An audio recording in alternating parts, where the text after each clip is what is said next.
Emma Kessler has been shooting guns since she was 13 years old. She thinks it's important for all women to know how to protect themselves, whether it be with a gun or some other form of self-defense.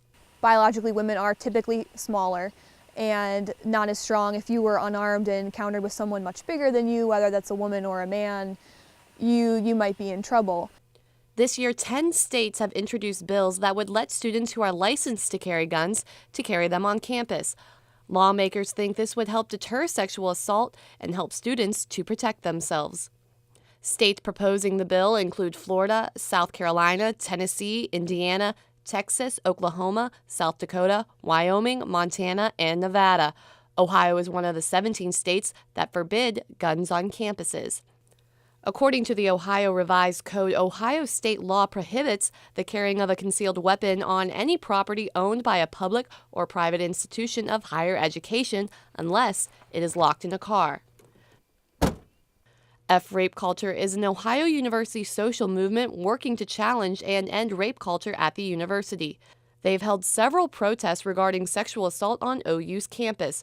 FRC member Jessica Ensley says allowing students to carry guns on campus isn't the answer to prevent sexual assault. Everyone has, I guess, the right to carry a gun if they want to, if campuses want to make it legal, but I think it will be used as another way to blame a survivor if they come out and say, well, why didn't you have a gun? Kessler, on the other hand, thinks it may be a good idea if students are trained and qualified to carry a gun.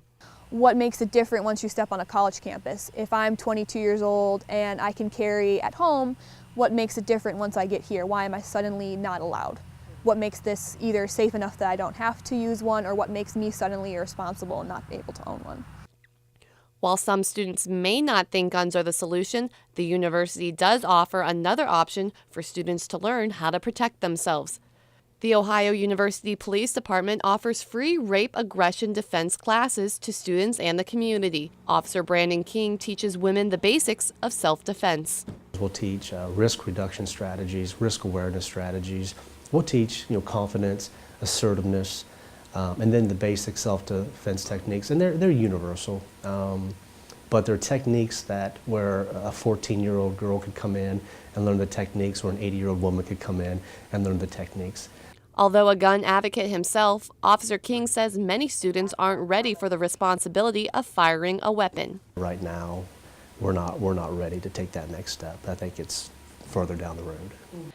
Kessler understands the argument whether students are mature enough to handle firearms, but says there's other issues colleges and universities may need to look at. So removing guns from the campus does not stop people from committing crimes and assaulting people. So the real concern should be, how do we protect those people, or how do they protect themselves from these crimes? Taylor Petras, WOUB News.